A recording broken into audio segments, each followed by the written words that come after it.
Good morning, everybody. Good morning. Welcome to the session. My name's Greg Schinkel. I'm the president of Unique Training and Development and Frontline Leadership Systems. And when I think about the training business, so this is a business that I purchased from my father back in 1992. So I've owned it for 33 years.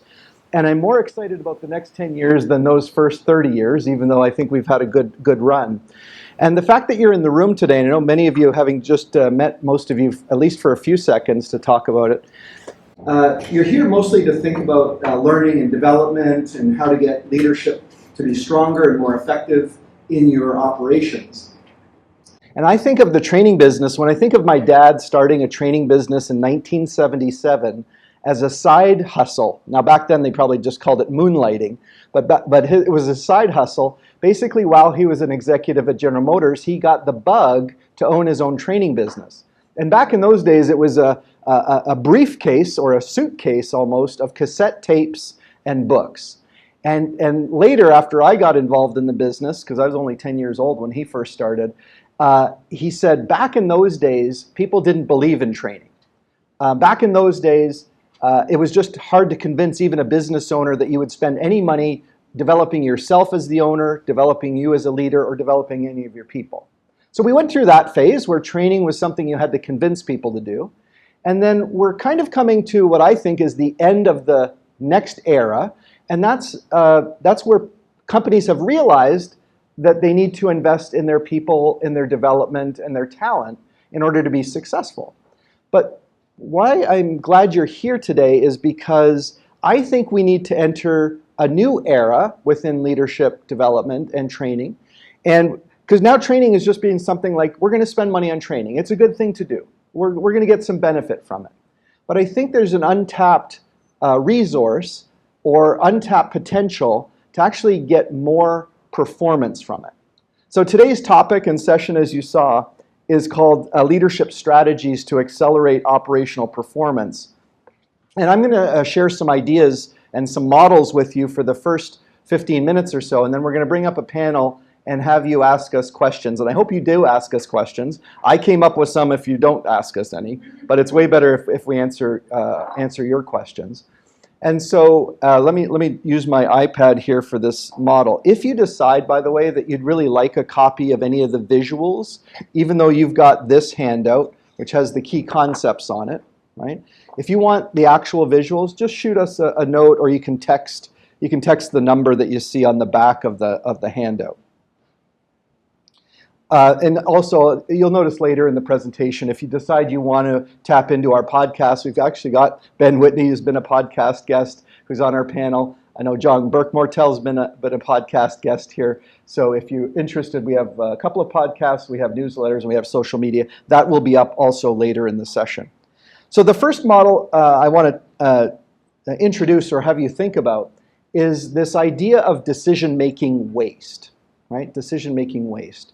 And it sounds like a weird term, but almost every organization has this embedded in it, including my little training company to some degree, right? It's to some degree, it's when the higher order leaders. So let me kind of draw in a few notes here. So you have executives at the top of the organization. You have managers. Sometimes, again, organizations will have directors or VPs. Then you have your supervisors. Underneath that is your team leads, or lead hands in some cases. They're often working leaders, or they lead a small team of people, but they're also working at the same time. And then I'm going to use the word team members instead of employees. It's always interesting to us. Every client seems to have a different way of wanting to talk about their people. Some call them colleagues, some call them associates. I'm going to use team members as our general concept here. So decision-making waste says that really when I have a leader who's higher in the organization, making decisions or solving problems that really should have been taken care of one or sometimes two levels lower in the organization, it's a form of waste. But why is it a form of waste? It's a form of waste because I could be using that resource to add additional value. So if you think about it, we're talking about really two dimensions here. We're talking about dollars and time. What we want is our more senior leaders to focus on bigger opportunities and bigger dollars. And on a time horizon, we want them to be thinking about a longer time horizon than just what it's going to take to ship today, to get the results today. And so, but there's a couple of things at play here, because the leaders who are trying to make sure that operations are running well today are certainly, their heart is in the right place. They are just making sure that we ship the product or ship the service and the customers are happy. So it should be all hands on deck every day to make things happen. But we know that that's actually a form of waste, because we need some of these folks focused in a different area. So our premise, and I just want you to think about that in your own organization, is that the folks near the front of the operation should be running the business on a day-to-day basis. If they aren't or can't, it begs the question, why? Why can't they make some of the decisions that they need to make at the front to handle the business of today? When do things get escalated, and why are they escalated? Now, for those of you who are in a management role and you have people escalating things to you to deal with, I just want you to become more aware of that. Why are they bringing you these questions? Especially if they're not brand new in their role. If they're brand new in their role, they're going to need some guidance and some help, and they don't have the wisdom to make the decisions. But if they've been there for a while, why are they raising that issue up to their leader? Now, the tendency is for us to think it's their fault and not ours. We think it's like, well, why wouldn't they just take better ownership and accountability? But in the end, there's two people in a transaction. One person is asking the question or bringing the problem, and the other person is solving it or answering the question.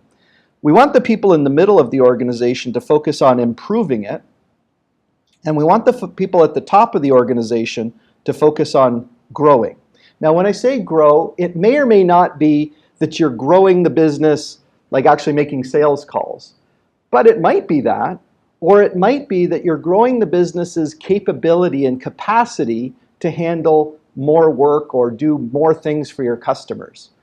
And so when I have a distraction, an organizational distraction, it just means that I'm basically taking a resource that should be focused a little bit bigger and long-term and find that they're doing the work of the people below. Now, why do people do that?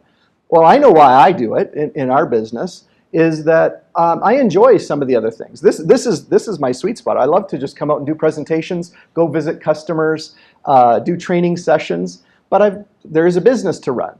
And so the team really needs to be empowered to take care of most of the business. And I know we're fortunate in our business that we do have a great team that does that. And they're all here, which is why I said that out loud. Right? Okay, all right, good stuff. Okay. So let me go a little deeper. So decision-making waste, basically the antidote, not the anecdote, that would be a short story, but the antidote is really empowerment. Well, it's really empowerment. I could stop there. But I do think that empowerment combined with accountability. So when we bring the panel up later, I'm going to be asking them to share some of their thoughts or insights around this. This is a challenge whether you're a small organization or a large organization. It's around, do people clearly understand what they're accountable for and responsible for? In fact, one of the other things you can think of in your own organization is, are there gaps and overlaps? Now, gaps and overlaps from an accountability standpoint simply mean a gap would be it's unclear who owns this problem. It's unclear. Nobody seems to own it. An overlap is everyone seems to own it, which of course means nobody really owns it. And so it's sort of the equivalent when you send an email to 5 people in the to line and another 20 in the CC line, and you go, could someone do something about this, but it's unclear who owns it? It's like, I'm always shocked. I mean, I have to watch it. I'm not the perfect email habit person, but it should be clear who is actually supposed to do something and take care of this problem. Otherwise, it's like I just assume somebody else is taking care of it. So these gaps and overlaps, and you just got to think about some of the problems or issues that your organization is facing. Which ones is it unclear who actually owns that problem and the resolution of the problem, right? And that should be a fixation of your mind in terms of what you might do about that. Okay, let's go on to a different model. This is our leadership progression model. And again, I'm giving you really a short, condensed version of some concepts and ideas, mostly to stimulate your thinking. So this is our leadership progression model. We say that leaders, and you're going to be amazed by my artwork here, I think, is at the buddy level. The leader doesn't even like being a leader. They dislike being a leader. They accepted the promotion because it paid a little bit more money, maybe gave them some additional freedom. I have a quick question just for the audience here, and you don't have to like emphatically raise your hand, but for those of you who are in a leadership role, supervisory role, is it fair that some days you longingly look back at the time when you just had to manage your own work and not deal with a team of people to get things done? Yeah. So most of us, we accept the promotion. It comes with a little extra comp, but I think if most people looked at the extra pay they get versus the extra stress they get, I'm not sure it's always a fair trade-off, except when things are going well. All right, so, and by the way, if you're at the buddy level, mostly after you accept the promotion, you really just want everyone to like you. I just hope everyone likes me, and I want to try to keep everybody happy. Well, I have a question for you, for those who've tried to keep everyone happy. How many people end up happy? Usually not everybody, and almost nobody in some cases. Now, a little side note I'll make is that you can't make your employees happy. Their happiness level is going to go up and down depending what's going on in their lives. In here, I'm not going to ask you to rate your happiness in life right now because I don't really need to know, and I'm not sure what might be going on for you, right? Things are going on. So I can't control an employee's happiness. What I should be accountable for as the leader is morale. Morale isn't happiness. Morale is this chemical combination of challenge, involvement, pride, and essentially winning. So if I have a climate where people feel challenged, they feel involved, they have a sense of pride, and they have a winning, they feel like we're winning, they're going to have a high degree of morale. That part I am accountable for as a leader. Okay? So let's go up the ladder. The supervisor, they're still not loving being a leader, so they're kind of meh about it, but they accept their role. They accept their role that their job is to get results through a team, look after their health and safety. And many people, this is where they end up on the progression. It's nothing wrong with it. It just means that I've just accepted my role as being a supervisor. I have to get results through a team of people. I'm still not loving it, right? I'm doing it though. So then you go up to the next level, which is where things start to get, I think, more interesting. At the hero level, and some people in this room are definitely at the hero level, you actually like being a leader. And the reason you like it is because you are the go-to person, and you are answering questions, and you're solving problems. You're making it happen. And you love that people have to come to you and ask you these questions. Except there's something, at first being a hero is great for your ego and gives you a sense of accomplishment. And then what do you think the hero most wishes would start to happen? I wish people would start thinking for themselves, solving problems without having to escalate it to me. And so you get hero burnout in some cases. Now, for most organizations, this would be called the good enough line. If I could just staff my organization with all heroes, we'd be amazing, right? Except that what we're called to do in leadership is to aspire to the highest rung in the progression model, which is the coach. Now, this is where my artistic ability really comes to shine, because this has to be an extra happy person, all right? They actually love leadership, right? And they love leadership because what they realize is their job is not to be the superhero. Their job is to make heroes of their team.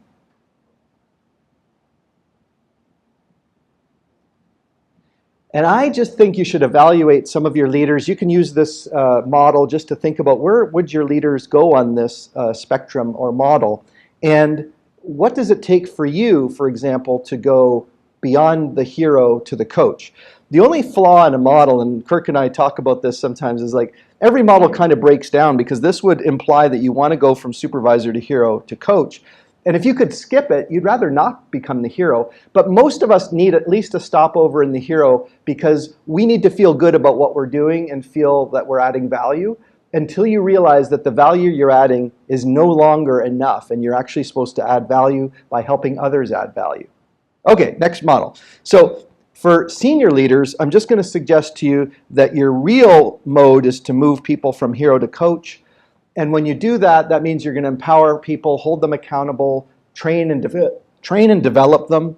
And I think then you start to view things as my job is really to create a model that executes on results without me having to be the person who executes those results, right? So you can also ask yourself, how dependent is your organization on you doing what you do in order to meet its daily operating requirements?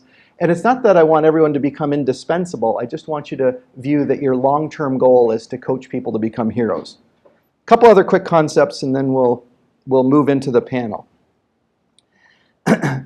A lot of people in the training business, and this is why I see training as evolving, is I think for a lot of people, training was really a check-the-box activity, which is we'll have a workshop. Everyone's got their favorite workshop. Some people love personality styles and DISC and all the variations of that. Some people like the Covey programs, 7 Habits from way back in the day, Speed of Trust. And everyone has their pet program that they love. And it's usually because as long as the program doesn't suck and the staff seems to like it, that's a win. But it doesn't really answer the question whether, and by the way, we've traded on that for 3 decades, right? Some people have asked me, Greg, what's the key to success as a speaker, as a trainer? I said, well, first, don't suck, and then get better, right? But I think the bar is very low as to what training should do, or should be. So I think you could challenge anybody that you hire to do training and development in your organization, including us, is these are the common KPIs on the left here. That's not an all-inclusive list, but most KPIs relate to one of these 4 areas: safety, quality, delivery, and cost. Okay? Then you map those onto the leadership interactions, and you ask yourself, how do these leadership interactions, these are the interactions between the leader and the team, how do they actually drive the KPIs or the performance in the organization? And one of our team members, Jason McKenzie, he and I launched a program for plant managers recently, and he used this quote. He said, a leader's job is to relentlessly remove ambiguity, which is a multi-syllable word. Relentlessly remove ambiguity. That is, and this is also something that my dad, when he was writing our book, Employees Not Doing What You Expect, Chapter 1 in Employees Not Doing What You Expect explains half the reason people don't meet your expectations. What do you think that would be? They just don't know what they are, right? And you go, how could they not know what they are? Well, it just happens where there's this ambiguity about who's responsible, what was I supposed to do, when did you want it, you were unclear. And so explicitly saying that the leadership interactions should drive the KPIs allows you to start to look at what would I do with these leadership behaviors so that I could measure them here. So one of our newest clients is actually taking us up on this offer, and we're actually going to be polling the employees who report to each of the leaders, and this is probably what will end up being several hundred leaders, and so therefore it's about 1,200 employees or more. We're going to be polling them in real time as we're doing the training to ask how the leader is doing at demonstrating those leadership capabilities. And what's really cool about that is the leader won't be guessing whether they're a good leader or not. And just so you know, some of you have done employee surveys, and you'll always get that one person who uses the employee survey to get all their beefs out and rates everything terrible, which is not great. So we're actually allowing the supervisor, with their manager's approval, to nurture a list of 5 or 7 people who they trust on their team, who will give feedback on a rolling basis throughout the training program and after it to see whether the leader is actually demonstrating those behaviors consistently. And on top of that, then we're going to look at the KPIs, because we believe that within 60 to 90 days of that intervention, the KPIs should be shifting in a positive way. Okay? One last thing here, and then we'll go to the panel, is I've walked through, well, even lately, I said to Carol Erickson, who's a client of ours from like way, way back, right, Carol? All the way back to when my dad was involved in the business. And I said to Carol, I said, Lately we've been doing a lot of business over Zoom or Teams, or Google Meet, and it's been good. It certainly is a more efficient way of doing business. We can meet with customers, and then we can send them a proposal, and then we can line up the training, and most of the training we do is live in person. And I said, though, that what we've started to do, Kirk and I are hitting the road, and we're going out, and eventually our whole team is going to go out. And the reason why that is that I want people to live what the leader lives in that operation on a daily basis, so that we can really see what the opportunities are, so that when we come in with our fancy topics and our training, we actually know how those topics should roll out in that organization. How should it impact operations, right? It's time consuming, but when you go from 2 dimensions to 3 dimensions, you start to see the real situation that your customers are facing. So as I go through some of these factories, I see that they're collecting data like never before. They have all these dashboards, and some of it is very automated right at the machine. And then it becomes clear that they get all this data and nobody really does much with it. So there's actually 2 problems there. One is, and it goes back to, if I just flash back to here, one of the problems is that I'm getting real-time data on how my team is performing. But instead of me answering for that, what's happening is I'm waiting for my manager to call a meeting and show me the report of how I'm doing. And that's sort of the equivalent of having a bowling alley with a curtain in front of the pins, and your job is just to roll the balls down there. And every once in a while, the boss will be at the curtain and say, you hit 2 down. You need to roll some more. It's like, that's not very motivating. What I need to do is remove the curtain, and I need the supervisor to be accountable for the results. They should be reporting on the results. It's their business, right? So if that's the case, then it's like, now I have this performance data. What do I do with it? And I've given you 2 of the most common models for coaching. One is called ACE, and one is called GROW. Everyone loves an acronym. Honestly, there's probably 2 or 3 others that we could have substituted in here. But really, it just says, I'm going to make you aware of something. ACE is awareness. Choice, which is there's some options to do something differently. And then execution, which is getting on with it. The GROW model is like, what's our goal? What's the reality of today? What are our options? And then what is the will or the motivation to go forward? But what I'm suggesting that leaders do is that they actually take performance data and they start to have conversations that are actually about how that part of the business is running, and not just around sort of abstract ideas of what they want people to do differently. So one last little concept, it says operational performance variation. I like coming up with obscure names. But basically, this is the reason why when you go to one restaurant within a chain, where you'd expect to have a uniform experience from site to site or store to store, but you don't. Some stores and restaurants are run really well. You can tell from when you walk in, you can tell from the interactions you have with the staff. And then you go to another site, and often it's the same, even if you go back there 2 or 3 more times, and you go, this one is just not as organized, it's not as friendly, and it makes you wonder, why is there this deviation? In most companies, there are the teams that are crushing it, right, up here at the top. There are usually one team is struggling, and there's 2 in the middle. And what we do is we just accept that that's the way it's going to be. I'm going to have a superstar team, I'm going to have a couple of average teams, and I'm going to have some teams that are not doing well. And oh well, that's kind of what happens. And one of our clients runs 12 different teams, each producing, and the bottom team only does half the productivity of the top team. And I said, so what do your managers do to help those bottom performing teams just even get up to the average? I mean, making them superstars would be delightful, but that's probably maybe a bridge too far.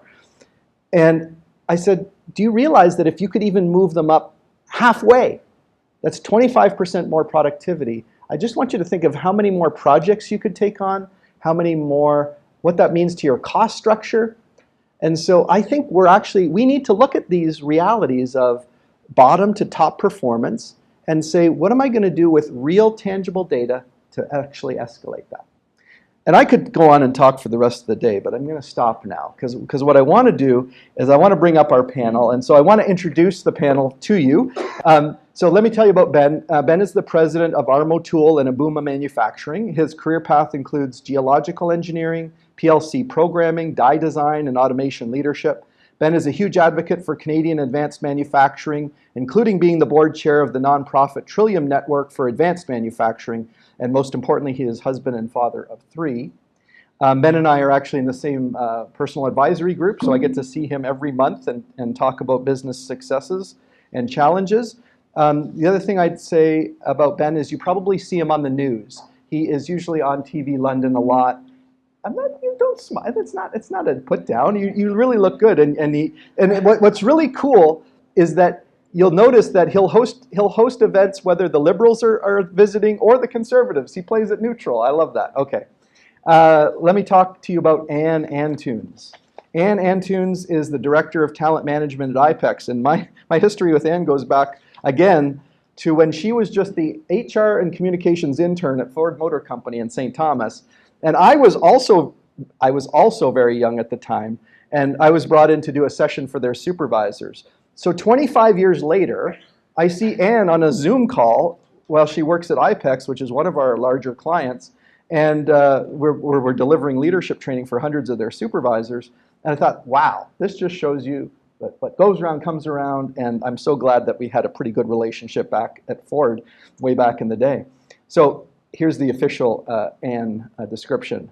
With over 15 years of senior leadership experience and a career spanning more than 20 years in human resources, she is a strategic and transformative leader.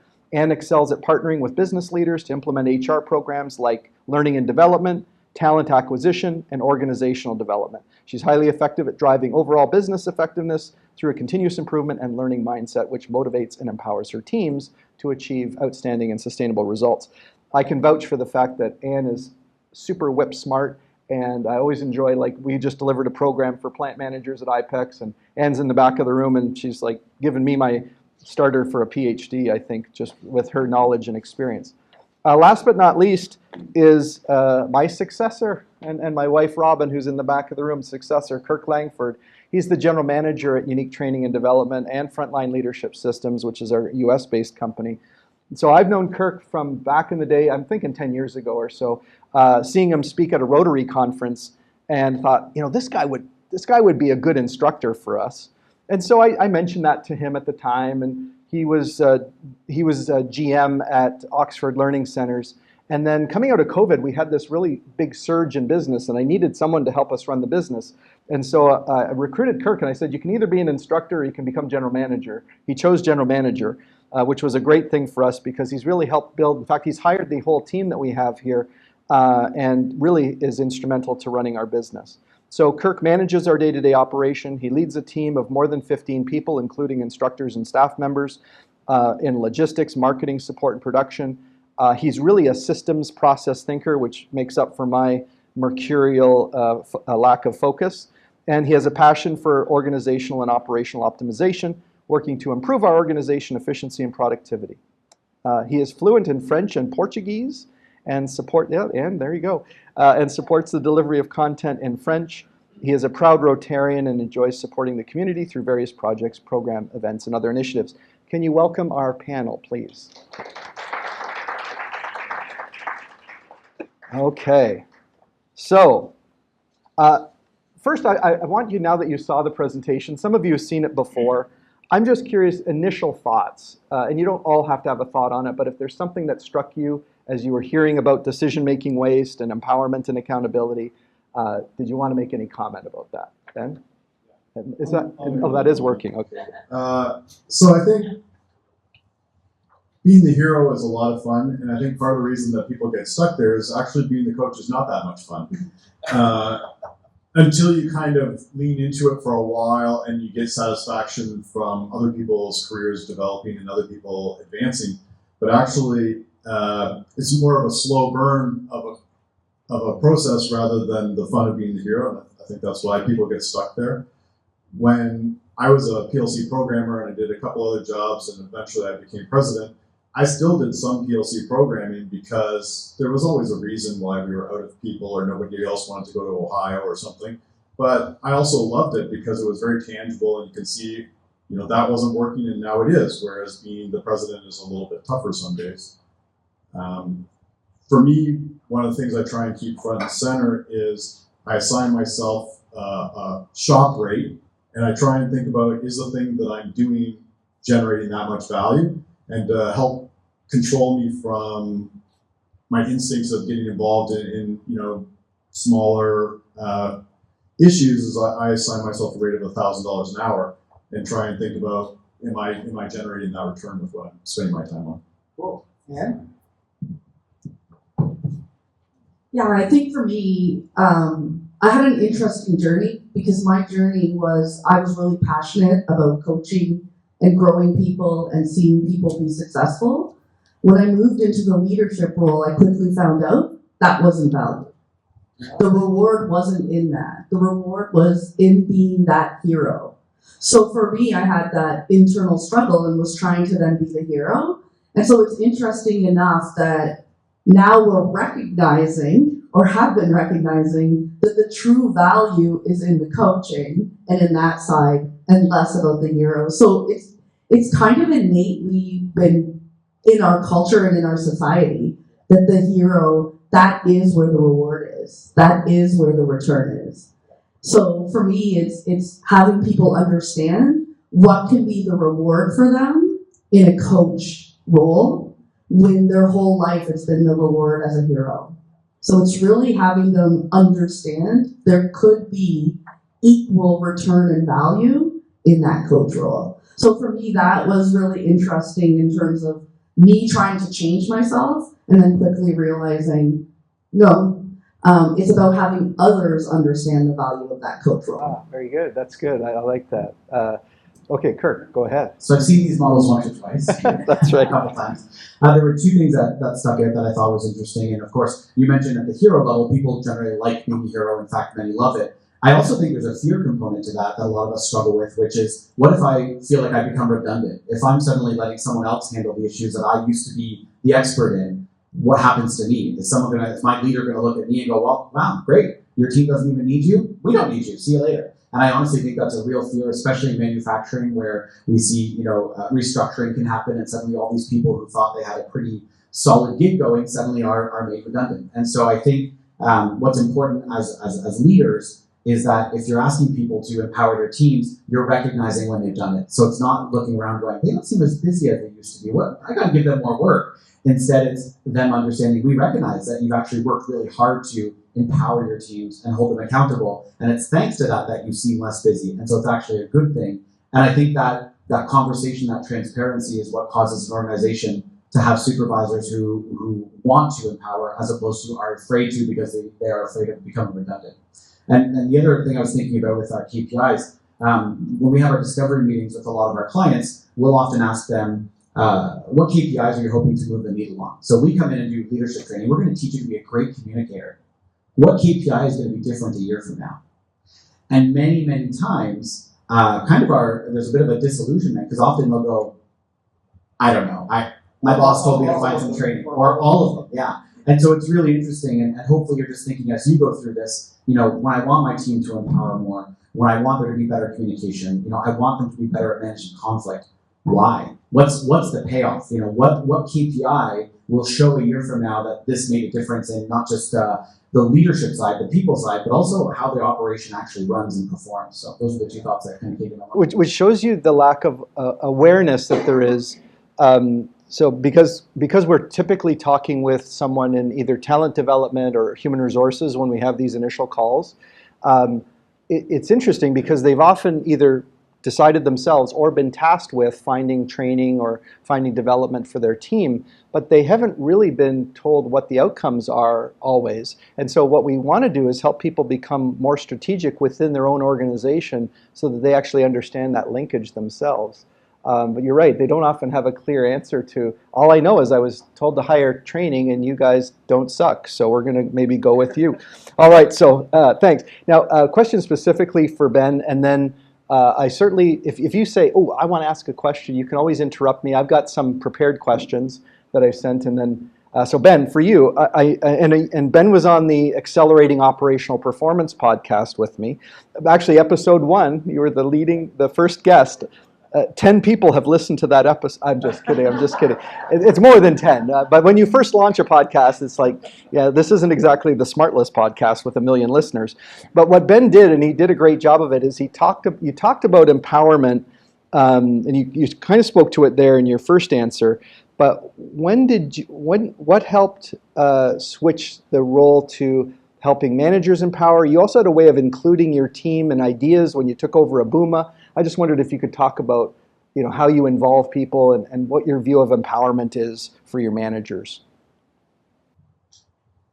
Well, I do think that good people want the ball, right? They want responsibility and authority. And you don't really need to talk about accountability, because once you give people authority and responsibility, they want to succeed. The accountability is internal, which is the only way that accountability really works. I inherited a management team when I became president, and those people were used to a lot of autonomy, and then slowly those people retired and hired new people, and really, I have a very hands-off style. And one of my managers was away on an extended vacation, and when she came back, she said, Leah, the purchasing lead who was kind of filling in, was surprised you didn't go and talk to her more to check up on how things were going. And kind of thought, I probably should have done better. But she said, but I told her, Ben doesn't do that. You either come to Ben and say something's not working, or that's it. Like, I don't check in very much. I got some visibility on KPIs and things like that, but mostly I assume that things are going well unless I hear otherwise. And that doesn't work with everyone. I remember we hired a new person on the shop floor who had come from another shop, obviously, and they said after a couple of weeks, I really love it here, because the place I was before, if something went wrong, someone was really screaming at me. The owner liked to throw things on the shop floor, lots of drama and anger if things were wrong. And here, I just get left alone to do my job.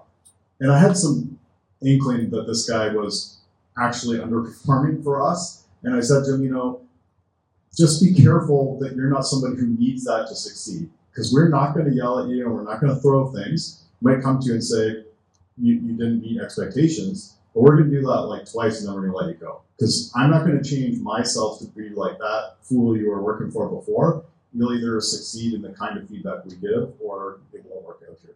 And then you got to let go subsequent to that. So you can't make yourself work for every style. Do you mind just expanding, because on the podcast you talked about how when you first took on Abooma is that you wanted to make some changes and improvements, as anyone who acquires a business typically does, but you also wanted to solicit input from the team in a way that, instead of just saying, here's the to-do list. Yeah. Can you comment on that?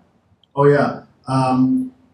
So I read a couple books about, being new in a role and some different things like that, and 100-day checklist kind of stuff.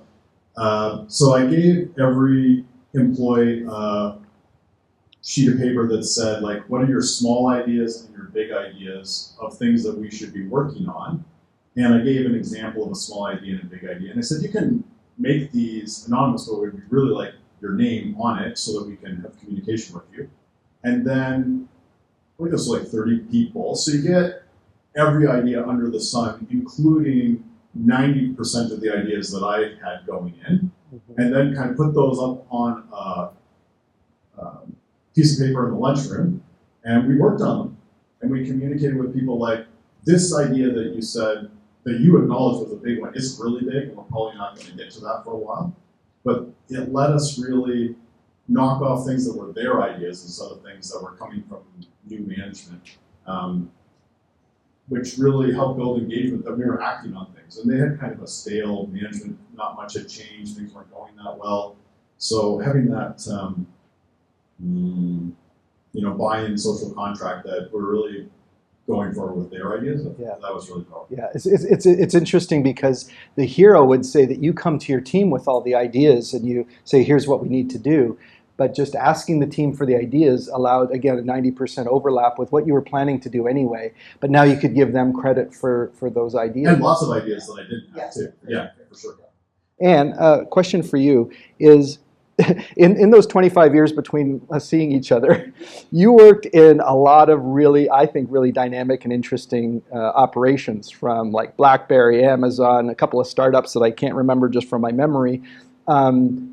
What did you find is, like, you probably worked for different levels of high performance. And I just wondered, what was the variation in how companies went about helping their people grow? Like, what did you see?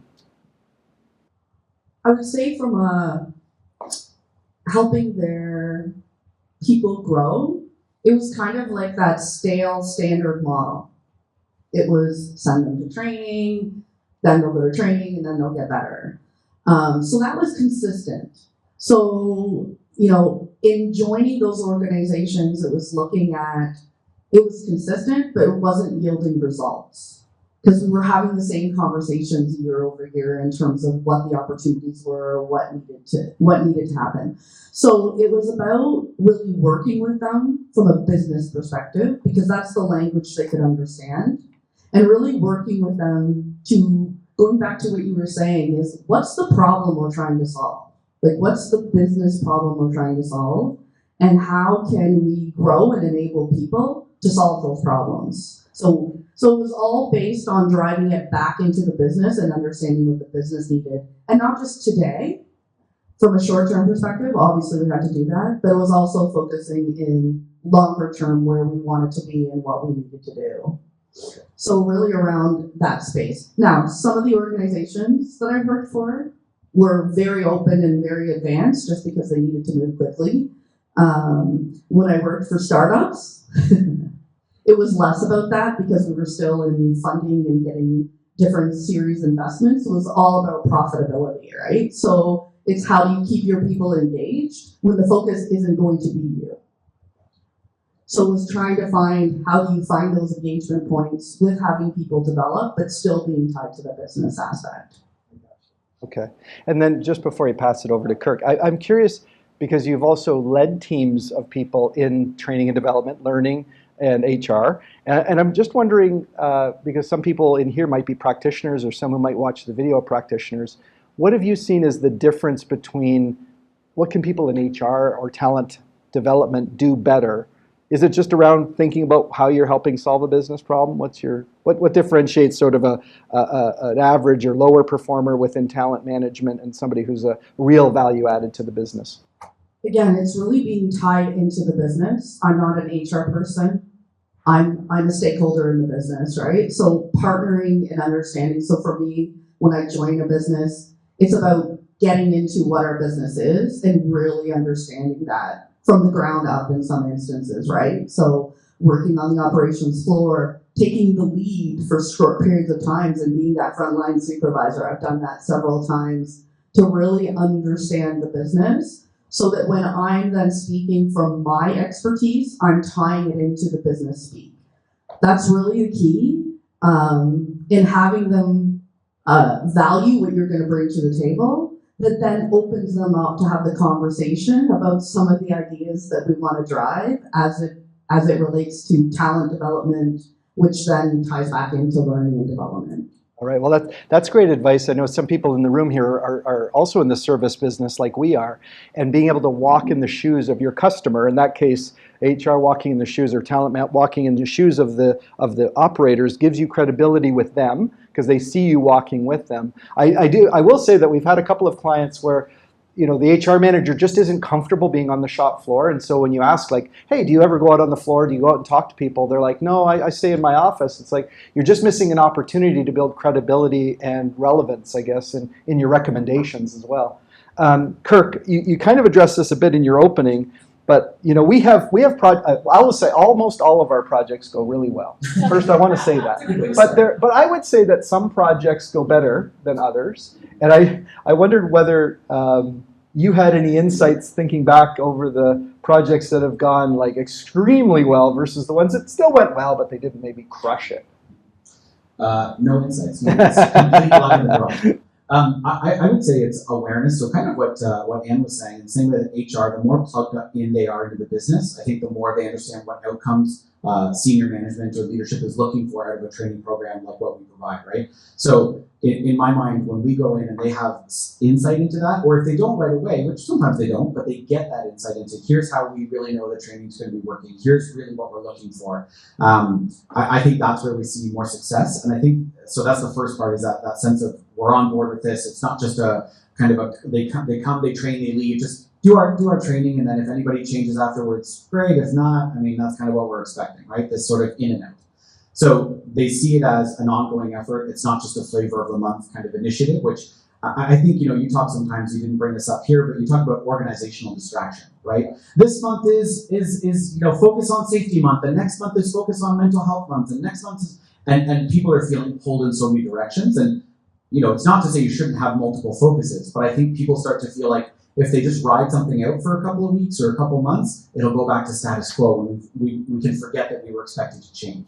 So I think knowing upfront exactly what business outcomes are being sought after by it, but then the other part is this follow through. So, once the training is done or the development is done, maybe the formal training sessions, as it were, what follow up is there? What reinforcement is there so that this actually happens? I mean, one of the things you and I talk about a lot is, we sometimes question ourselves, what impact are we really making when, if I say to Anne, I'm going to empower you, Anne, but if deep down I'm actually really afraid to empower because I wasn't empowered in my last job and I had a micromanaging leader, that's more than just sitting through a session on how to empower. It might even be asking, why don't I empower more than I do? And I think some of that only gets worked through with a nice reinforcement, a nice sort of building up of, let's talk about what's been successful, let's talk about what's not. So I think clients that tend to build in that ongoing support, and I mean, IPEX is an example of that, right? We did our, what we call the leader behavior builder. So there's this sense of setting a leadership commitment after the training. Coming to training is like drinking from a fire hose. So you've learned all these different strategies, and now you're supposed to walk out of the training room and be a totally brand new leader.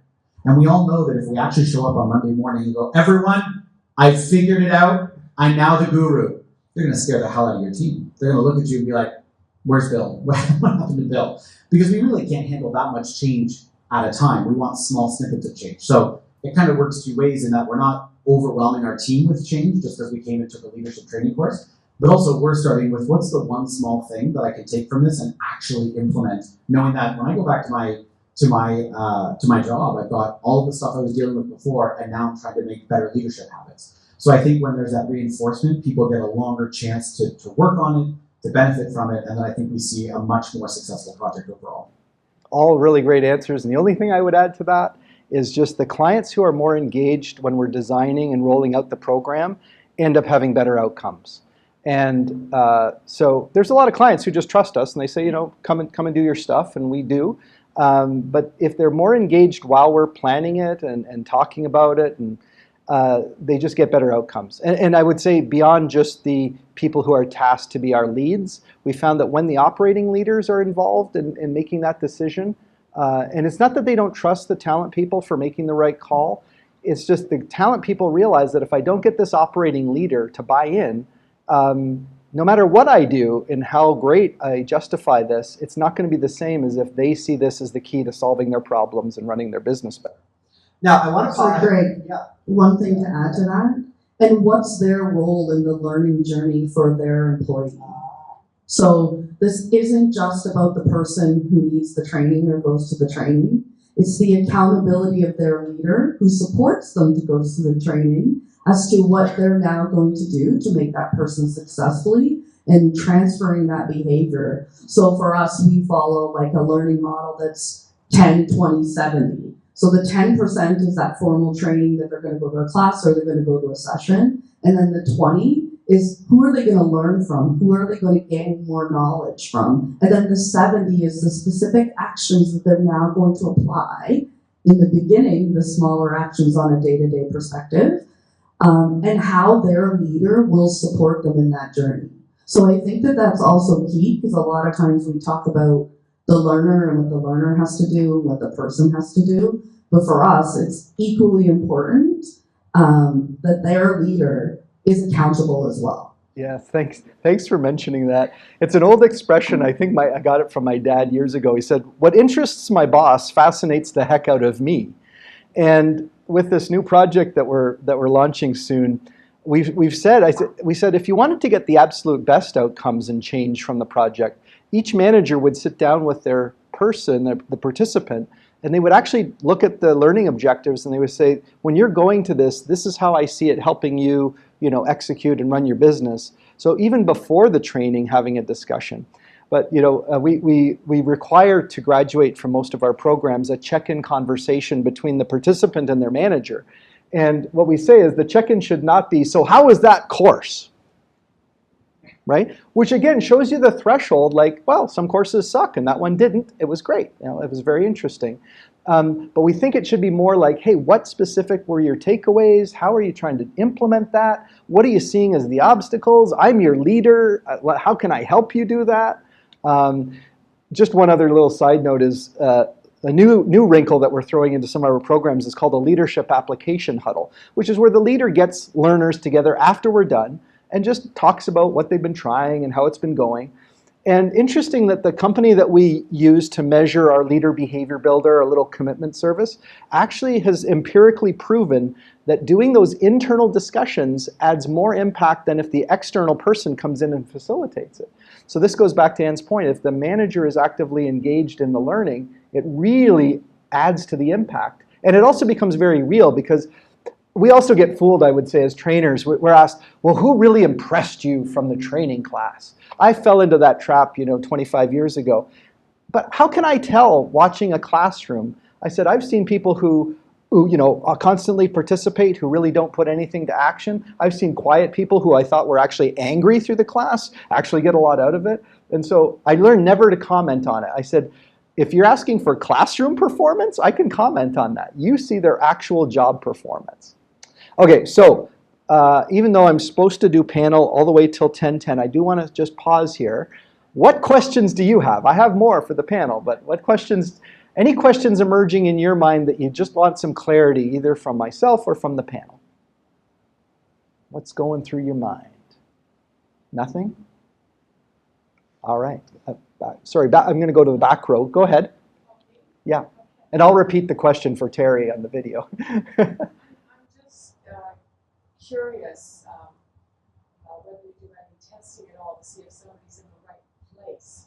Yes. All right. Well, first of all, the question was, do we do any testing, or I'm going to actually put that here too. Do we do any testing to make sure the person's in the right role? So my very initial comment, and Kirk and I have said this to clients, is usually 10 to 15% of the people we train are not in the right role. And then clients kind of go through all this like, oh, maybe we should then make some changes before we roll out the training. I said, I bet you can't tell which 10 or 15%. I mean, you might have an inkling for it, but you might not know yet until we do the training. So why not do the training knowing that there's going to be a 15%, 10 to 15% where it might be wasted. But I want to go to the panel. What do you think about, and I'm going to go to you first on this, like testing people almost as a precursor, and I should clarify, do you mean it's like helping identify what the real need is? Yes. Okay, so it's more like needs assessment. Do you want to comment? Use the microphone. Yeah, so I can talk about the program that Greg was helping us on. So what we did is we had our leadership competencies and we had our technical competencies for the role. And so what we did is we created those competency models, and then we had people self-assess themselves against those competencies and where we thought they should be from a competency perspective. And we also had their leaders complete the assessment of where they thought their individuals were.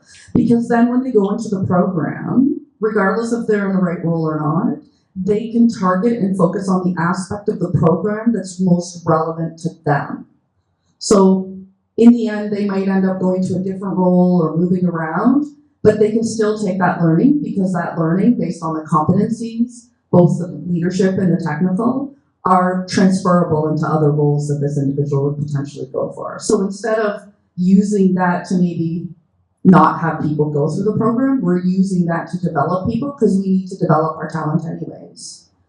And so after they completed those self-assessments and the leader did, then they had a meeting together to kind of see where they had discrepancies. And then when they went into the learning, they had already built a development plan based on what came out of those assessments that they were going to focus on when they went into the program. Does that help to kind of set some context? I'm going to add one thing, and then if anyone else wants to comment on that. This new project that we're about to do, and we've always done a pre-training survey, but it's kind of like, actually, I'll tell the secret, Kirk. The reason why we did the pre-training survey is because a lot of people come to the class and they were told yesterday that they're going to the class. So mostly we did the pre-training survey so that they'd at least get a heads up 2 weeks ahead, right? That's the tricky reason why we did the pre-training survey.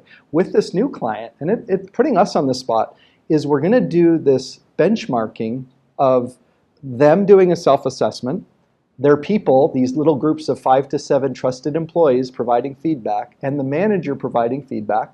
Like a 360, the piece we're omitting is the peer feedback. But really, like, let's take a snapshot before the training as to how you're already doing at this list of competencies. And then we're going to roll out the training, and we're going to be asking your team initially to give some reaction to whether they're starting to see the green shoots of some of those behaviors. Does anyone else want to comment on like testing people or anything related to that? Yeah, I'm recognizing we could probably do some things better. One thing we do is we personality profile people before we promote them into supervisory leadership roles. We do it with outside candidates and inside candidates. And, you know, there's some variability in the results of did the person fill it out accurately or how they're feeling that day. There's a little bit. But it gives you something quantitative to look at with the person and say, oh, well, this shows that you're gonna prefer fast-paced over slow-paced, and you should be aware this is a fast-paced transition. And it just gives you a way of talking about it. It's not like, I've observed that you can't handle pace, right? Or I've observed you don't like talking to people. They've self-assessed, here's the dot on the line. You can say, well, here's your dot, here's somebody else's dot. And, so that's been useful just sort of for opening that conversation. Cool. Just out of curiosity, yeah. Ben, which one do you use? So just the question is, what assessment tool do you use for hiring placement? Yeah, we use. Can you use the mic? Oh, use the mic. We use people out of Alberta. I think they're called Concord, and I think they're based in Edmonton. Is it still Profile? Or Yeah, I think it's just called Profile. Just a little word on assessment tools. There are a number of them, and people do love their assessment tools. I know IPEX uses Hogan, which is a really sophisticated one. Do you use a hiring one as well? We use DISC and Hogan for both. Oh, for both, okay. For And internal development and hiring Yeah. to help inform our hiring decisions. some use Predictive Index, Preview. Actually, yeah, Preview is the one, I think, or Profile is the one that I there we go. Kirk, you wanted to comment on assessing? Yeah, so I was going to come back to the pre-training survey you mentioned. So one of the questions we asked on that survey is rate your confidence level in the following skills or abilities. And so you start to notice that what's really funny is that we ask them to rate on a scale of 1 to 5. So it's 1 to 5 stars on your ability to manage a conflict situation, provide constructive feedback to your team. And 9 times out of 10, we're looking at all scores in the 4 to 5 range. And so often when we have what we call our success meeting with our client, where we walk them through what the survey results look like, this is with the management, so they can kind of see what we're up against, they laugh and they're like, if they were that good, we wouldn't be hiring you to do this project. So what I think is important about that is we have one of our modules is all about delivering effective feedback. And one of the first things we talk about in that module is nothing about how to deliver effective feedback, but that you need to deliver feedback. And we often shy away from delivering feedback. And I think those two connect, right? We have people thinking they're doing a great job when they're asked to self-assess. And then they come to their performance review once a year and it's like, sorry, you've got all these areas you need to improve on. And you can imagine the disconnect and the frustration that sort of breeds in a workplace where people think they're doing relatively well. And yet it's apparent by their managers, by those rating them, they're not. So I think something like a baseline is such a great way, and especially if you can get managers to assess as well, what a great way to start a feedback conversation that, you know, like what Ben said, it's not based on just, hey, I just observed that I don't think you're that great. Instead, it's very factual and data driven, which is, you know, here are the things that you're thinking you're doing quite well on. Here's my perception. Let's talk about, what I've observed to give that, that made me give you this rating. And I think that can help remove a bit of the fear that leaders can have when they go, I'm supposed to go have a feedback conversation. Where do I even start? I don't have facts, I don't have data, I just have kind of my opinion. This makes it a lot more grounded, I think. It makes it a lot easier to have that conversation. And then come, performance review time, the person's not sitting there completely surprised that they didn't get 10s across the board. And even though they might still be frustrated that their manager went, they don't think I'm perfect. At least there's sort of a reality check, which I think is really important in order for us to grow our people. I mean, the last thing we want to do is promote people into a role when they're not ready for it.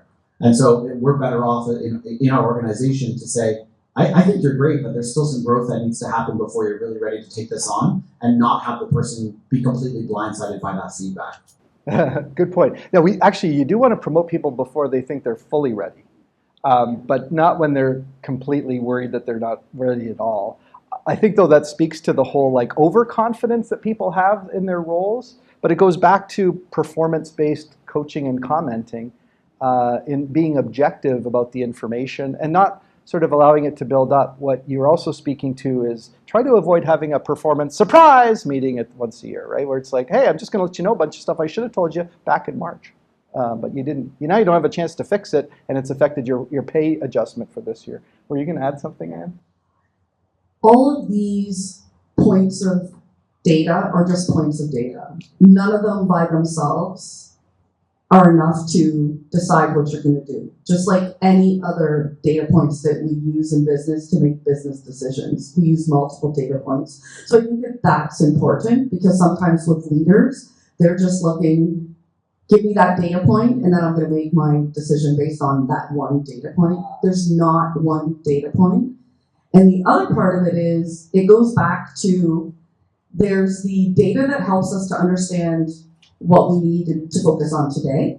But then there's the data as we're evolving and shifting as a business that we're going to need to focus on tomorrow. So that's that challenging paradox between what we need to do today to deliver for our results, but what we need to be doing today to get us ready to deliver the results for tomorrow. And so that's where we get ourselves into, what do we do? How do we do this? How do we grow people for today, but also grow them for tomorrow, right? Because the short term is going to trump anything else. Yeah, and actually, we learned that in the project we did with you for the plant managers, because they're saying, hey, I'm not doing a good job. And this was actually the cream of the crop, really, who we were working with. We're saying, no, you're doing what we've been asking you to do. And we actually have this issue with this new client that we have, potentially 400 or 500 leaders who already feel that they're meeting the expectations as they've been laid out. And we're basically telling them that we need to see a shift because the organization needs to move.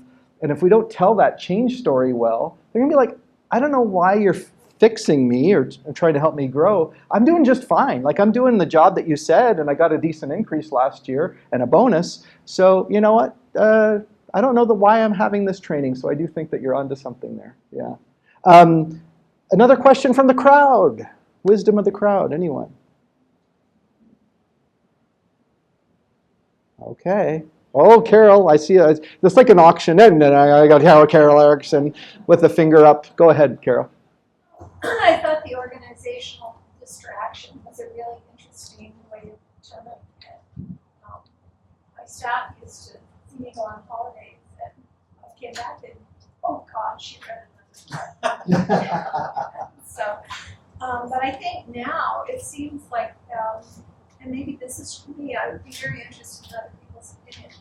It feels like business is drinking from a fire hose every day. Yeah. And so I thought that thing about organizational distraction is really important. The other thing I would add is we use culture index instead of DISC or whatever. And we've really found it successful. We've been able to achieve the same results, dropping from 22 people down to 16. Okay. So Carol, just to repeat that, so Carol uses a tool called Culture Index, and it really helped assess people and helped the team even rationalize. Carol's point was, for business leader, or for all leaders probably, but for business leaders, there's such a stream of information coming your way and challenges. It's tough to learn how to process that in a way that doesn't cause you to try to do everything or to micromanage everything. So I think that's a good point. And I will say, again, having gone out now and walked the floor for a number of our clients, is that you can see that the people on the floor are inundated with metrics and data. and they don't necessarily know what to do with it. And so they're reporting on it. I see them reporting on it, almost like deer in the headlights, like my numbers were. And then I've also noticed that organizations, of course, have mixes of green, yellow, and red indicators. And so I see a lot of leaders like, oh, thank God, my area is green. I am good today. The production manager will not be highlighting me in the shift discussion today. And their colleague is red, and they're sweating, and it's like, because they know that they're going to have to answer for the red, and then tomorrow it'll be flipped around, and that person's metrics are green, and this person's metrics are red, and the bear will eat them. That's the old story of the bear, like, oh, you can't outrun the bear. Oh, I don't have to outrun the bear, I just have to outrun you. So I think with clients, what we want them to know is like it's all green every day, is because there is this missing collaboration, which kind of feeds back to heroism. It's like, as long as my section is green and I've checked my box on my objectives, the fact that the rest of the organization is suffering doesn't really matter to me. And it's like, so then you get people are like, I onboarded 5 people. Oh, good, you onboarded 5 people. That's a metric, that's an activity. Did those people last 3 months? Did you just fill the positions because you wanted to be able to say that you filled the positions? Or did you fill it with people who have actually turned good? We've seen training people go, I delivered the training. I got good training results. And go, did the people demonstrate the training capability, the things you were training them on? Did they demonstrate those capabilities? It's like, that's the difference between an action or an activity-based measure and an outcome-based measure. And I think a lot of, especially support functions, do not understand the actual outcome that they're supporting. And so they've come up with these measures, but then you see the organization going in different directions.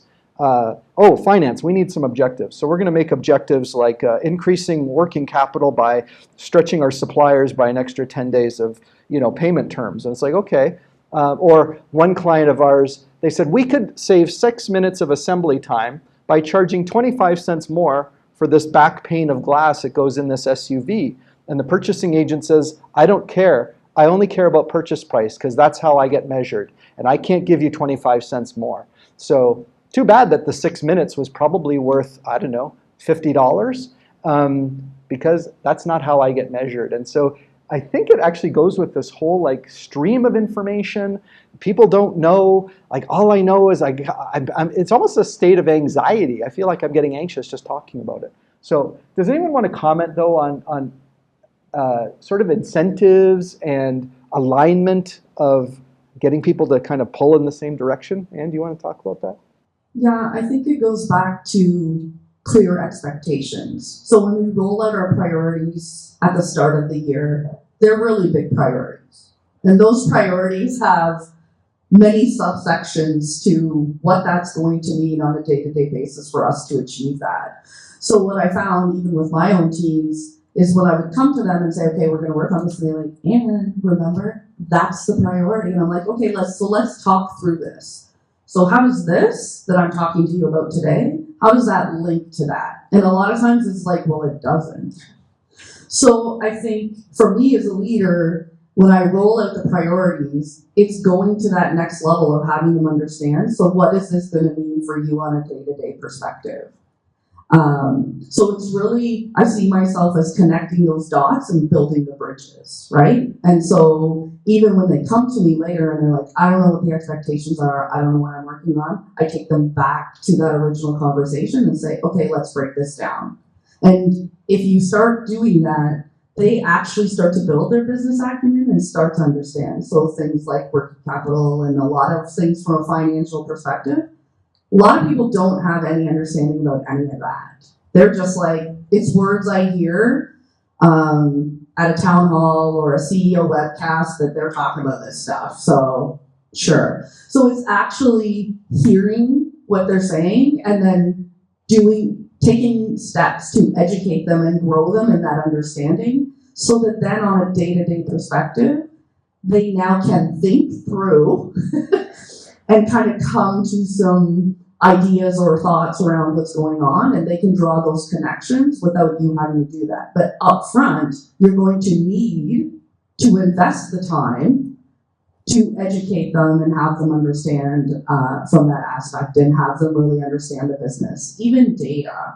So this year, from a development perspective with my team, I worked on data literacy. So we all throw data around, but how many of us actually know what to do with data, how to understand data, how to gain insights from data? A lot of our teams, like in my role now, but in my previous life, it was just about getting to a number. It was never about the insights part. So what is it telling us? How does it influence our decisions today? So that development needs to happen on a day-to-day perspective. And again, it's as leaders, it's choosing where we're going to focus, because we can't focus on everything as much as we'd like to. Where are we going to focus now that's going to have the highest impact from now, but also as we go forward into the future. And then my role, as much as it's important for me to understand the business, is to make sure my team, who's actually on a day-to-day perspective doing the work, understands the business. So I think from that perspective, it's really being that connector and creating the bridge and making sure they really understand top priorities, what that actually means. Very good point. And you know, in our program, we worked on an acumen, which was taught by your own internal people, which was very enlightening for everyone else that was in the class, including Kirk and I, Jason and I as the instructors. But this idea of even almost down to your front line, what we see is managers are, again, exposed to all this information, but they don't understand what levers do you expect me to pull that will actually shift that number like a quarter from now or a month from now. And so it's just like, that's why like a lot of finance people appear like to be geniuses inside the organization, because they're the only one who understands what the numbers actually mean. And it's sort of like an IT person. It's like, well, you're the only person who knows to say unplug it and plug it back in. So I mean, that's why. I did want to ask Ben. I'll go to you on this one, and then we'll see if there's more questions here. And you might chirp in on this too, because you have technologically strong leaders, like technically strong leaders, and I just wonder what your view of the technical versus non-technical strengths are, and how you help a technical person like an engineer or technician sort of start to think about the other things other than the technical competency. Ben? Yeah, we tend to promote people who are technically the best, so then doesn't always lead to people who really are that interested in leading, coaching, supporting others. But the flip side of that is everybody in the organization is technically mindset or oriented, so their expectations are a little bit lower than maybe, and their needs, I think, are a little bit different than maybe my friends at Museum London's staff, what their expectations might be. Certainly you get drawn into that hero role more, right? Because, well, you were very good, which is why you got promoted, and now there's a problem, and look, stand out of the way while I figure out what the answer is. And I always coach people that we promoted of like, people get addicted to answers, so you can't give them all the answers. Ooh, people get addicted to answers. I think we're going to use that line before. Yeah, and so you can't get sucked into that, right? You really have to say, what do you think? And then maybe ask one or two more questions, and then say, that sounds good. That's the I heard key you to say the that people. before. That's the key to your success, right? Is Yeah. ask a few questions Well, and say that sounds good. I'm good at coaching other people to do that. I'm not very good at doing it myself. I love giving answers. So hence I'm on the panel, and I'll say, what do you think, right? That sounds true. good. And do you want to comment on the technical leaders sort of recognizing like there's other things too, or? Sure. I think part of the technical leader and their ability to shift into that leadership role without being that hero or still executing on the technical perspective. Part of that is because people think that's their only path. Like, this is what you do. You're really good, then you get promoted to a manager. So I think some people are going in that direction because they think that's what you do. If I don't do that, then what is there for me? So I think one is important to have technical expertise understood on what that growth looks like if it's not a leader path, right? So I think that's the piece of it. And then I think, similar to you in my previous life, as I've coached technical leaders to to not give the answers. In one of the organizations, I gave them a card that had 5 questions, and you could only ever ask any one or up to those 5 questions, and that's it.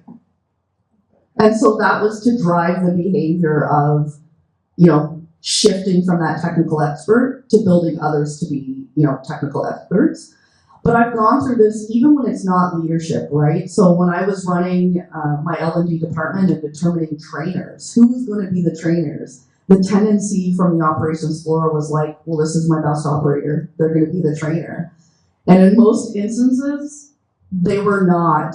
They were the worst trainer you could ever pick because they didn't have the patience, the desire. They were just naturally, they got it, right? So even in that space, when you're not talking about leadership, it's understanding where the place for that technical expertise sits and how that can be appreciated and valued in an organization. And then really being transparent as to what it means to be a leader. So for us, it's here's the technical competencies, but here are the leadership competencies that you're going to get held to. So let's talk about that. And a part of our talent development plan for emerging leaders is to have them really understand that as early on in their career as possible, to really have them understand what does it mean to move into that leadership position. And not only will your technical expertise be expected, but also the leadership side. And how do you feel about that? And what does that look like for you in your journey? So I think it's kind of how do you value the technical expertise if it doesn't go down a path that's for a leadership role? Because a lot of technical people are like, well, I did it because I didn't think there was anything else that I could do. Yeah, it's sort of like, and we've seen that where people regretfully now become people leaders who really didn't want to do it, but that was the only way in their career path they saw anyway. I'll take one more question from the audience, and then we'll kind of move towards closing remarks and comments. Any other questions? Either that means we're doing a great job, or it's totally irrelevant. Well, hopefully the former. So I'm going to give the panel a chance to make any summary comments, but the one question I didn't ask, and so if you decide to address it in your final comments, it's fine. I know, Ben, you're on several advisory committees around manufacturing excellence. One thing I see, and you actually everyone in this panel, including us, does business on both sides of the border or in multiple countries. And one of the things that gets talked about in Canada is the productivity gap. And I know Kirk and I see that whenever we're proposing solutions in the United States, people are willing to make decisions so much more quickly, and they're willing to take, I guess, chances on things.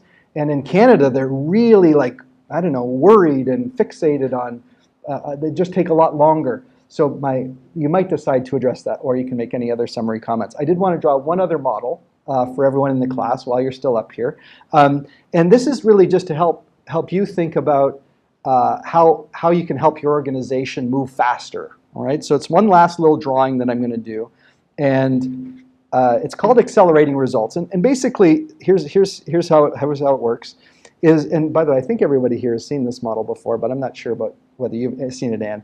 I know it's awkward. You're on the panel, and I'm drawing above you. So let's agree, first of all, that according to our current mode of physics and time, basically we move from where we are today into the future. And for most organizations, it's basically this kind of a line of incremental growth over time.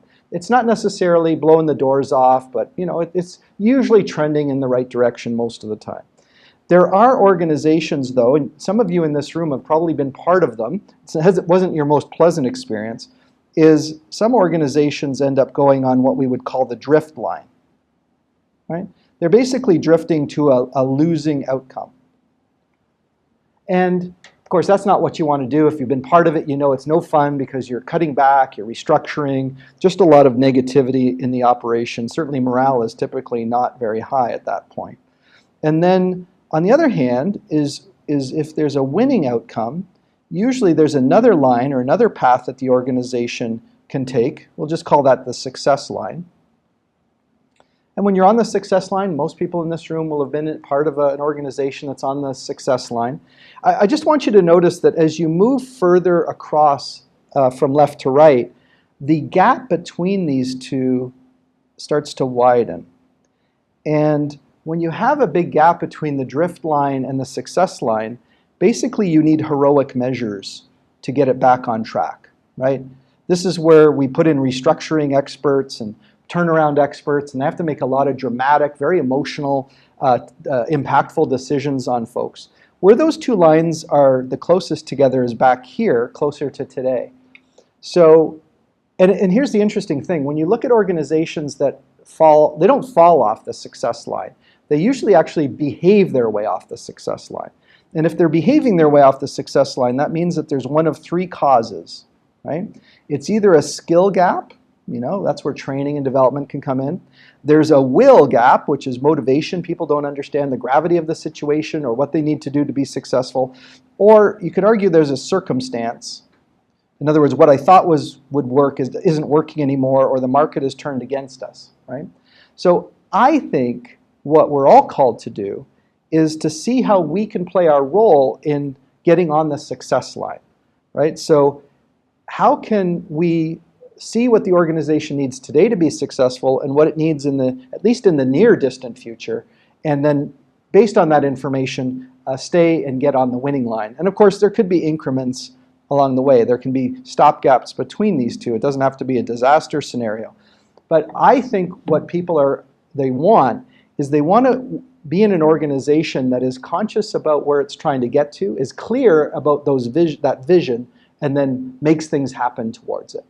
All right, so I hope that you'll find that useful. For the panel, last chance to make any closing remarks about development, about productivity. I know, Ben, you're in the business of helping companies increase their productivity, and you sell projects in all these different countries. Any commentary to finish us off today?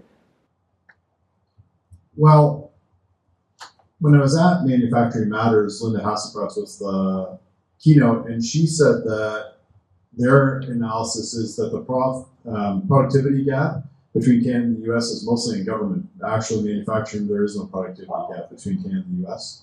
And I remember seeing one many years before that where they said the productivity gap is in a few niche industries like semiconductors, because one semiconductor plant employs like 100 people and has $1 billion of output. Canada doesn't have any semiconductor plants, and therefore we don't have these super productive plants. And that just a few plants like that, and some inefficiency in government. Another good example, building aircraft or something. I'm sure, yeah, where you have a super high value product in a super automated process. So I think in general, advanced manufacturing in Canada doesn't have anything to apologize for. Of course, there's plants, Canadian plants tend to be smaller because you have a smaller market, and that makes it harder to maybe push efficiency and productivity up to the next level. In my experience, Mexico buys the really good equipment. They've got young team members who aren't afraid of the new technology, and so they buy the best, most productive equipment that we build, even though it's expensive, and the payback is tougher for them because their labor is relatively inexpensive. But then you go into some American plants and Canadian plants, and it's like, well, their head maintenance electrician has stickers on his toolbox about serving in Vietnam. He doesn't want to learn anything new. He just wants to get to retirement. So you say, well, look, we programmed this machine and does all this stuff. Well, if that breaks, I'm going to reprogram it simpler because I don't understand what you've done here. So you have some sort of cultural and demographic things like that. And then because the baby boomers have been around for so long, I think we're going to get into a shift where when you're in your 40s, you're willing to be promoted to some of these roles, but now you're in your late 40s and you never got the chance because there was a baby boomer in that role, and now it's time for you to take it, and you're like, $2 an hour to run these 30 people pass, and we're actually going to end up promoting people who are younger because the people who were next are too far along now in some cases. They're too jaded. They're too jaded, and they don't. If your kids are gone and your mortgage is mostly paid, you're like, I don't need that $2 an hour for that. I want more time off. Yeah, I don't. So I think there's going to be some interesting stuff where some really young people are going to get opportunities to be promoted as baby boomers. Yeah, just to reinforce that, for a long time, all of our audiences were like mid to late 40s up to early 60s, and now we are seeing a resurgence of a lot of people in their sometimes late 20s, early 30s, early 40s in our classes. So we're seeing that turnover. Anne, do you have a closing comment? If leadership was ever hard in the past, it's going to be exponentially harder as we move into the future, given all the changes that are happening. And so we need to invest in our leaders, the current leaders we have, and the emerging leaders that we'll be seeing, and supporting all of them that are on different paths and different journeys for themselves. Because even those individuals who don't want to take that leadership position now, we still need them. There's still a value to the organization. And sometimes I think if they don't take the leadership role and we move on to somebody else, then we kind of forget to continue to invest in them because we still need them. We still need their contributions. So I think the diversity of our employees, where they're at, as a leader, understanding that, creating the clarity with all the ambiguity that we have, and really making sure that they can be engaged and motivated by what they can contribute in the role that they're in, and it's of equal value as any other role, right? Because sometimes we tend to say the value is really the leadership role. So people who don't want to move into that, they're like, well, what does that mean for me? Where am I? And those individuals are just important. So really the focus on the talent, the skills, focusing on the skills that we need going into the future, and doing a lot of work around change and resiliency, I think is important. Not focusing on change management because we want to implement this change, but just having people understand change, how to process change, how to be resilient in change, because I think over the next few years, there's going to be a lot of change happening. Well, and by the way, when you said ambiguity again, I'm thinking, we almost think removing ambiguity is like a one-time thing. Like we're just going to have a conversation and just clear it up. But because there's a dynamic environment, you actually have to constantly be dealing with the ambiguity. Like this is what we thought was the priority and that shifted, or this shifted in our market. What does that mean for us? So it's actually a continuous process. Kirk, any last comments? I was thinking about the drift model that you showed. Again, I've seen it once or twice, but I was reading a newsletter from Simon Bowen recently that spoke a little bit about drift, and he's one of the ones that talks about behaving your way off the drift line or off the success line. And what he mentioned in a recent one, which touched on, was that you often think that it's laziness that gets you on the drift line, but it can also be busyness. So drift can be just in the same way that we talked about, answers are addicting, right, or addictive. I would think drift is deceiving, right? In that you can be busy and accomplishing stuff and checking off the boxes and still be on the drift line because the company's still running, things are still happening. You're maybe even still performing well, you're still meeting KPIs, but it's where you are versus where you want to be. And so really, I think drift can be tricky to detect because certain teams might still seem like they've got a lot of morale and are high performing, but perhaps overall as the organization, you're going, yeah, we're not where we want to be. So I think just as you think about drift, it's really easy to kind of go, well, there's some good stuff happening. We're not drifting, but it's really high level. Are we where we want to be? And if not, where is it that the drift is occurring? And I don't have a quick answer as to how to identify where drift is happening, but if you can identify that, then that's a lot better than kind of waiting until everything's drifting to really go, oh, I finally woke up and realized how bad Now I need is. heroic measures. Yeah, exactly. All right, well, first of all, can we give a round of applause for the panel? They did a great job. Kirk's going to feel left out, but I have a thank you card for you, Ben. Thank you for doing that. And for Anne, thank you so much. Kirk, thank you. Yes, all right, thank you. It's like your paycheck is your thank you. It's just really demotivating. But thank you so much. I just want to say thank you to the Chamber of Commerce for hosting today and for putting the event on for us. I want to thank Suzanne Jakes from our team, who's our marketing coordinator, and I know Wendy, my executive assistant, Wendy Jakes, yes, they're related, for helping set everything up today. Thanks to Terry Curry, our video collaborator, who I've worked with for, again, probably more than 20 years now. And the rest of our team here, my wife Robin is in the back, who's our business partner, along with Kirk, we own the business. Perla Cruz, who's our learning specialist and also designs a lot of our programs. And for Pavan, Jayaraj, who is also our operations coordinator, thank you, team. You make it easy for us to do this. Thank you all for taking time out of your schedules to invest in yourselves and to be here today. We very much appreciate it. If there's any way that we can be of service to you, please reach out. If you want to talk to the panelists afterwards, many of them probably have places to go, but you can always chat with them. Otherwise, thank you so much.